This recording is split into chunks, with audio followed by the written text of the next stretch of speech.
Hello everyone, and welcome to our podcast, Unmute Now. Today, we're going to be talking, actually, we're going to be celebrating our mothers. We're going to be talking about our motherhood, womanhood, sisterhood, whatever context you fit into. And so, with me today, before I get into the real meat of the discussion, it's going to be fun. But with me today are my co hosts. We have Angela today. Angela. Hi. And we have Raquel. Hello, everybody.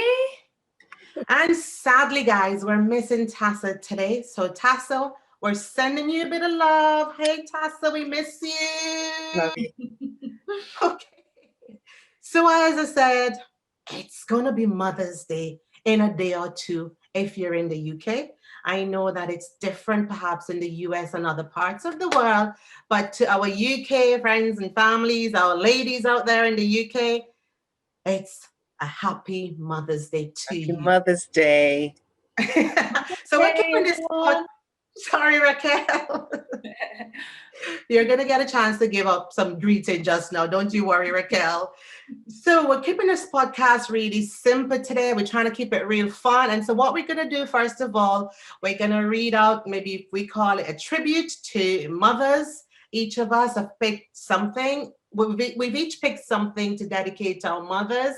And then we're going to play you some box pops or clips from some children, some really lovely, adorable children that we asked to tell us something funny or what you like about mommy. And finally, we're going to try to have a bit of crack, as they say in Northern Ireland. It's Funny Mommy Day. So we're going to talk about all the funny things that make us women.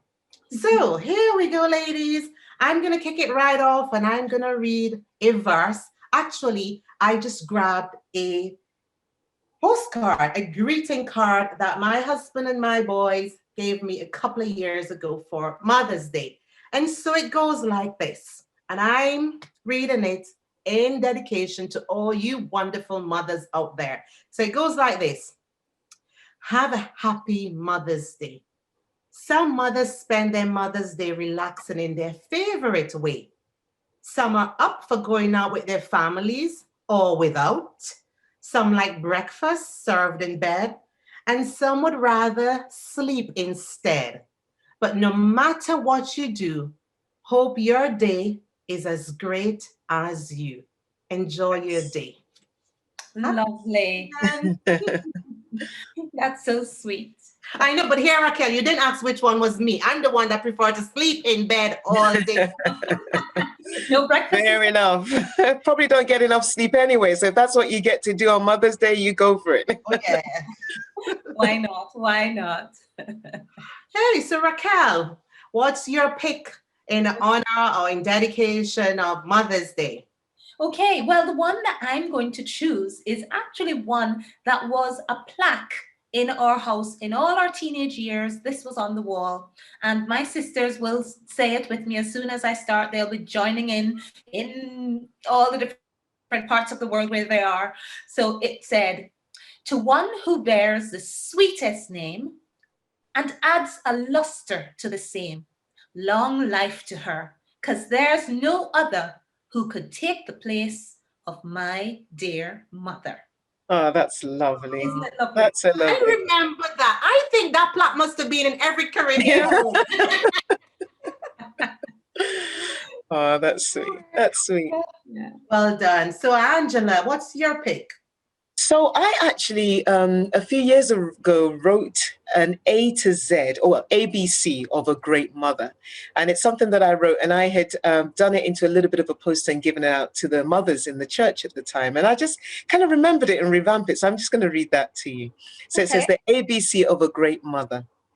Absolutely adorable, beautifully built, consciously calm, calmly comforting, defiantly daring, effortlessly elegant, fearfully and wonderfully formed, gloriously gifted, happily hospitable, instinctively in tune, jestingly juggling, keeps on keeping on, lovingly loving, master of multitasking, nurturingly nursing, outstandingly original, prayerfully pressing, perfectly positioned, quietly queen-like, richly robed, softly sheltering, tirelessly travailing, undisputedly unstoppable, wisely watchful, excellent example, yummy mummy, zealous for Zion, zealously zippy.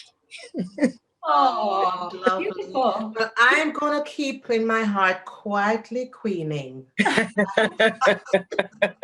hope that's exactly what the words were, but that's what I'm taking away. Yeah. Well done, ladies. I really hope that our listening audience really feel as special as we want you women to feel today. If you're a young mother, if you're a single mother, no matter what the circumstances, and we have to acknowledge that we know a lot of our listening audience, some of you may have lost a mom in this time or perhaps a time ago. We really still want to reach out to you. And if you're a mom yourself, Mhm. we're reaching out to you as well. And again, I have to just say this. If you are listening today, we know that many of you are mothering in so many other ways. And we acknowledge you and we really love you. We want to shout you out, mothers, okay? Yeah. That's right. I actually You just got want, anything you want to add? yes, I just want to add that just this week I was talking to somebody who said, she is mothering the people that she works with. And I thought, yes, you really Aw. are. I know how you operate and you mother those people. So that's beautiful. And there are That's right. so many different ways that we do this. That's right. Yeah, and I remember, Angela, sorry if I'm talking over you. I remember when I was in school, really, particularly my teenage years, I felt like my form teacher was my mother away from home. And she really was a mother to us. I know there are a lot of teachers. Raquel, maybe Yeah. you? I know there are a Yeah. lot of teachers, and I've been a teacher in my past life. I know Yeah. a lot of teachers really take on the role of mothers as well. So again, big up, as we say. Love your Angela, mothers. let's hear from you. Yeah, I mean, in many ways, we play that role in different, avenues of our life, right? And also just to acknowledge the people who have mothered us in one way or the other. The aunties and Yes. all those people that are just there for you. The people in your church, the people in your neighborhood, the people who would tell you off when they see you doing something on the street, as a mother would. So we just want to acknowledge all those people who've just been a blessing in our lives. And we don't forget the grannies. Yeah. Don't forget the Oh, grannies. grandmas are the best. Well, I get my Mother's Day card every year from my granddaughter, but I know she can't write a thing in it. I know it's picked out. She's only 2 years old, but I know it's picked out and written for her. That's okay. Yeah, That's yeah, okay. yeah. With her little signature, I'm going to do a little smudge signature across it. Very Right. good. So right here, guys, is where we're gonna let you hear from the children themselves, the real next generation, perhaps of mothers or fathers, but today's Mother's Day. So you're gonna hear clips from children, and there is a little boy, at least one little boy in there, talking about his mommy. And so what we asked these children were just tell us something funny or what they liked about their mommy. So here you go for your listening pleasure. I like about my mommy because she makes jokes and she makes cooking for us, and I love her so much. She also plays with me a lot, and I love my mommy so much. It's funny about you making fun stuff for me and jokes a lot, and I like it. My mom is very beautiful. She cooks for us. She is my best friend. She helps me a lot with my schoolwork. She tells me many things. I love my mom. She's an African woman. She's from Nigeria. I love my mommy. And so So sweet. that was Wasn't it that. lovely? Yes, Raquel, I know you have a soft spot for the babies. I know you do. Okay. What is your class again in school that you teach again, Raquel? P1, which means Oh, children who are 4 and 5. So very young ones. Oh, Raquel, really, I couldn't do it. When I was a teacher, it was older children, teenage years. Yeah, I can't do it. So those were the babies, and we thank them so much. They're very brave. Yeah. So yeah. remember, guys, I promised you that today's episode, Funny Mommy, we're going to be true to that title.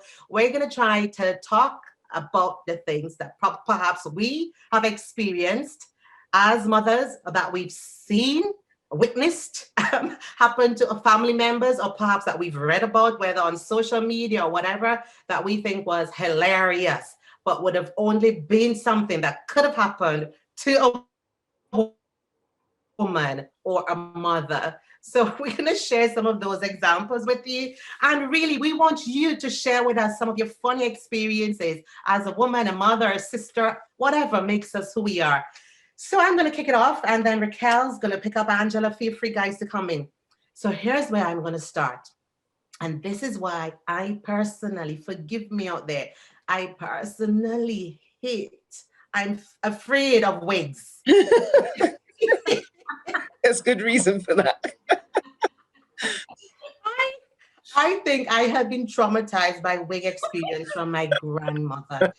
My grandmother, you know, when you get barrels down from Canada and thing, my aunties used to always send my grandmother a couple of wigs, but my grandmother always had them turned slightly to the side or way back too far at the front of her head.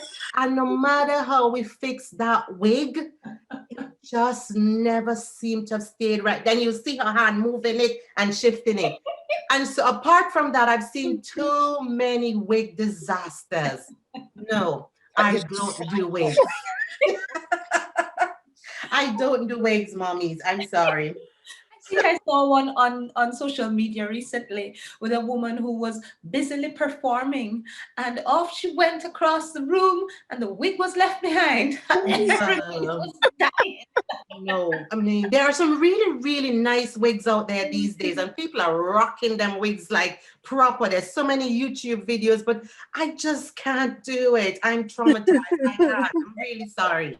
There was a bit of a trend that was going on Somebody, social media for a while where people would like, I saw a couple of videos where somebody would be in church singing, right?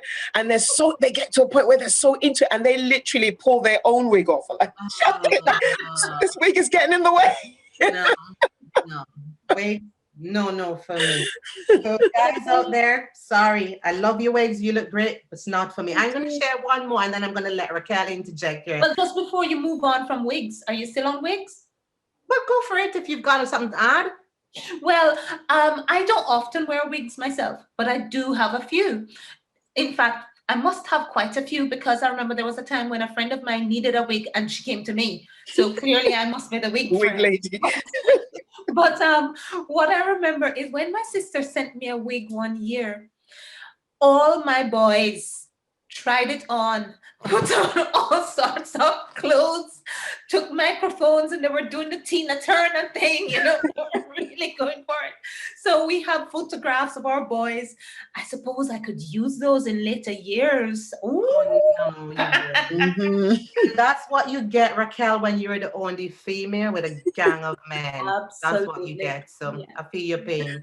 Oh, We're gonna keep it rolling, guys. Trying to have fun here, as we said, and so I'm gonna just talk right now about the lipstick disasters. Like you see, I'm wearing my bright red lipstick today, but there's always a reason why I have avoided bright red lipstick in the past.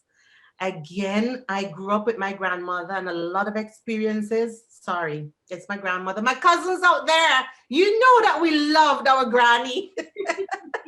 But granny was funny. And so I remember as well that my grandmother probably wore lipstick very rarely. And the time that she probably ever did, somehow lipstick always ended up, when it was red, the only color back in the day maybe, always ended up on her teeth. The same. The same thing would have happened to my son when his grandmother, who is from his father's side, used to come and visit him at his school. She always used Oh to no. walk there. Oh my God. And the poor boy was traumatized. And she would go and give him a big hug and lips and a kiss, and the lipstick was always on his cheek and it was always on her teeth. So you see, ladies out there, the lipstick thing, we have to be careful. I know we're all Mhm. posh now and we know how to do makeup, but the lipstick on your teeth.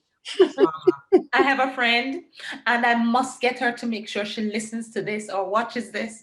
But I have a friend who told us about the day when she was driving along, and she must have got one of these lip gloss type ones that have a bit of color. So she was driving along and felt that her lips were quite dry. So she just reached into her bag, grabbed it out, and just put some on quickly. Then she went into Tesco, and when she was in Tesco, she saw all her friends from here and there, and her children's friends, and also, and she noticed everybody was kind of looking at her, and she was wondering why are they kind of looking at me like that, So she never worried about it. Paid for her shopping, did everything, got back, put everything in the car, jumped into the driver's seat. And for some reason, she flapped down the visor, and there she saw that the lipstick was down underneath her lip, over the top. And she was like that the whole time. She was Another thing, women, you have that experience. Why is it that when there's something on your face or whatever, nobody tells you? That's not nice, is it? I do. I can't. When you've got something stuck in, like you've got a bit of foliage in the teeth, you're eating spinach or whatever. I'm like, Okay, it's a hard one. It's embarrassing, but you have to tell the sister. You have to tell the sister. yeah. So Raquel, I'm going to give you a chance here to share maybe your funny stories. Yeah.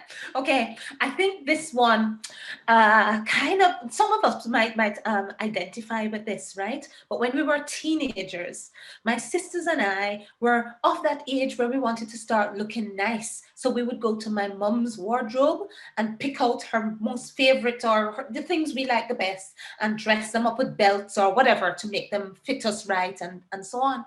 Well, it so happened one year when my mom was on the committee of school barbecue. She went ahead of us, of course, to prepare for the barbecue and left us at home for us to join later. Well, of course, all of us raided her closet and picked what we wanted to wear.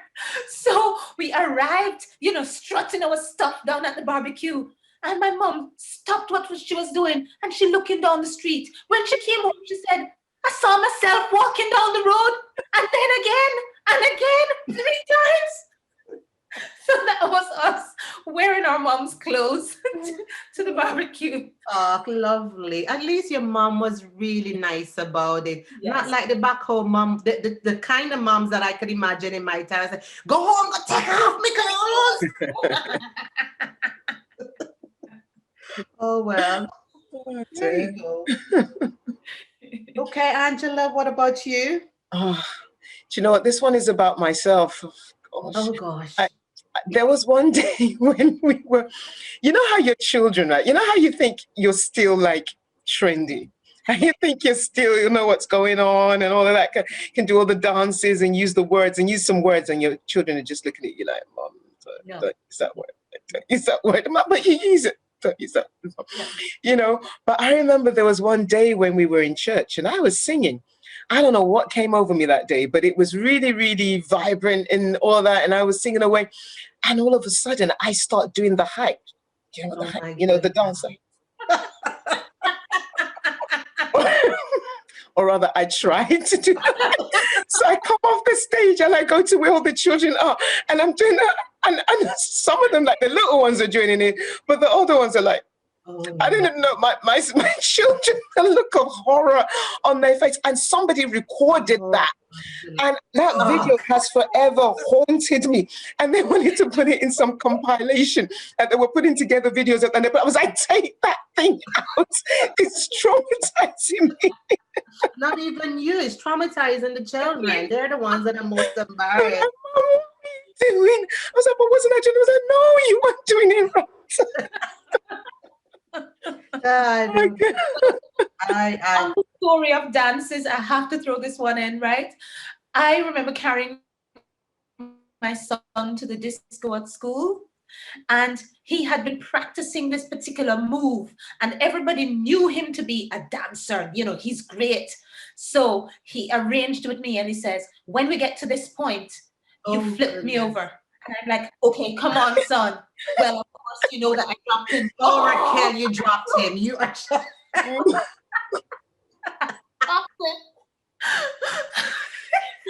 Oh dear. I can't believe I dropped him in the middle of the dance floor. Everybody watching. It's like, oh. Oh my dear. God. Oh, I Forgive hope you you for forgive me. days. Oh, Raquel, goodness me. Right. Okay. So ladies, you're on a roll. You're on a roll. You hope you ladies are very proud of yourselves out there. Any of you who have made any mess of being a mommy, stay strong. Yes. We're doing well. Stay strong. So this is the one for me that is epic. Epic mommy disaster. Have anybody out there ever gone to the bathroom wearing your most beautiful skirt, maybe a public toilet or wherever in a public place, and you came out of that bathroom and didn't know that your skirt was tucked in one side of your underwear, or just somehow caught in your whatever it is, your knickers or whatever you call it? That is the epic mommy disaster. I thank God that has never happened to me. Like, that's like the most paranoid thing when I think about And what can happen. Has it you know happened to you? the funny thing is, I know my cousins are gonna kill me because they're gonna be like, "Yeah, everything you said, Granny, everything was Oh Granny." no, Granny. This was my grandmother many a time. And my Oh, favorite cousin, bless her. who will remain nameless, used to say, "Granny, pull down your skirt." Oh, but you know what? When you're a bit older, you will be forgiven for having all these disasters because you get a bit frail, don't you? And things really go wrong. So that was my grandmother. There's a Oh, whole lot of other grandmother stories that I will leave out for today. Really will leave out. But I'm going to tell you one last epic story. One last. And this friend will remain nameless. She told me this story, and this happened right here in Belfast. Oh. Belfast people, we love you. Right here in Primark, however you want to pronounce it. Now, she says that she went into Primark to buy something and she went into the changing room. And it was autumn time or wherever, it's still a bit cold. So she has her trousers on and she's got a pair of stockings. I don't know if you call it something else here. Tights. Your tights under the trousers. So she changed her clothes, tried on what she wanted. And you know, she took off, when she was taking it off, she took off her trousers and her tights in one, just one pull down together. And so when she was getting dressed again, she just put her trousers back on and completely forgot that there was a tights that should have been put on separately first. So she just hauled her trousers back on and then left the store and went about her merry business. And so for some reason, she was walking in the middle of Belfast and realized that there was a trail behind her in the trousers. The stockings, the tights was trailing behind her from underneath the leg ouch. of her trousers. Ouch.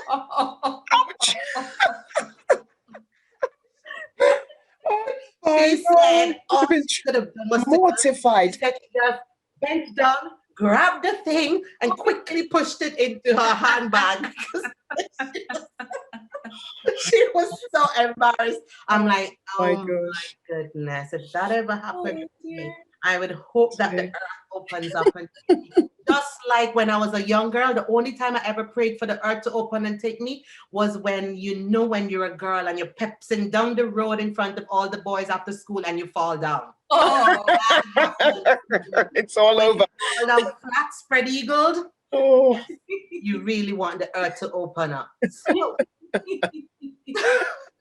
So I know that we have talked a wee bit, well, not a wee bit, we've shared some of the funny mommy stories, and we have got to wrap it up. We have got to say one last And this is how we do it in the Caribbean. We have to send out some greetings. Mm-hmm. So we're going to just send out our last bit final Mother's Day greetings to special people. And again, I always try to say, leave out the names because you would get in trouble. But I'm a brave girl. I'm a brave girl. So I'm going to send out some Mother's Day greetings. But hey, I'm going to begin. I'm going to let Angela, you want to give your greetings first before we say goodbye today? Sure. I want to bring a big shout out to my mother, my lovely mom. Love you, mama. Thank you for everything. Love you. A really formidable woman, strong woman. Bless you. I want to say thank you. I'm not going to mention names. I want to say thank you to my aunties who are there, who are loving, who are kind. I want to say thank you to all of my mothers who are mentors to me, people that I look up to, either in my church body or in sort of wider family as well. Just want to say you all know yourselves. Love you all. Thank you for everything that you do in my life. I want to say a big shout out to my sisters as well. Great mothers and mother to be. Amen. All right. Amen. That's me. Raquel, I hope you're listening long like we had. No, my list is relatively short this time. So I want to give a big special shout out to my mom, who turns 80 this year. Whoa, she does not look it. Wow. That's a grandma. Yeah, she's a glamour. And also to my sisters who live in Texas and Jamaica and Switzerland, and all my other sisters who live in Canada. You know what I mean when I say my other sisters, all the ones that my children have to call auntie, who live all across the world. I'm not trying to name all of those. Wider Benjamin Ashwood family, want to say shout out to all of them, to all my friends and family here in Northern Ireland, my sisters-in-law, my mother-in-law, and to all my friends who are supporting on Mute Now. Thank you very much, and happy Mother's Day. Amen. Well, here, it probably would be very fitting for me to begin by saying happy Mother's Day to my mom. But guys, I tell you the truth, my mom don't even know how to maneuver watching YouTube. Every time I say, Mom, you watching on Mute Now? She says, I'm busy praying for you. And I wonder what she has to pray for. So I'm a good girl, right? But anyway, I'm still going to say happy Mother's Day to my mommy. I'm going to say happy Mother's Day to my friends that are new moms, especially. Sesame, I know you're a new mommy, but I know you're going to be a great mommy. I want to say happy Mother's Day to the moms that are struggling with homeschooling. I'm gonna say, Pat, hang in there, girl. Yeah. And they're going to kill me for mentioning names. I'm going to say happy Mother's Day as well to my favorite, my bestest cousin, Shanti. Shanti, girl, you know I love you always, always. And to all the other wonderful mothers that are my friends, my family, Mishka. You, girl, you're a mother to even me. And I'm older than you are. Mishka, I love you. Thanks for all the food, everything that you bring to me for lunch at work, for every meal you've prepared for me for Christmas, for all my hairstyles. You are the best.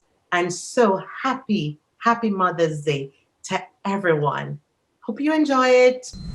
And so, guys, thank you so much for watching. I hope you can join us next time in our next episode, where we will be looking at how we can position ourselves for success in the workplace. This is On Mute Now, a podcast that raises the volume on the whispered community conversations. Goodbye again and see you next time.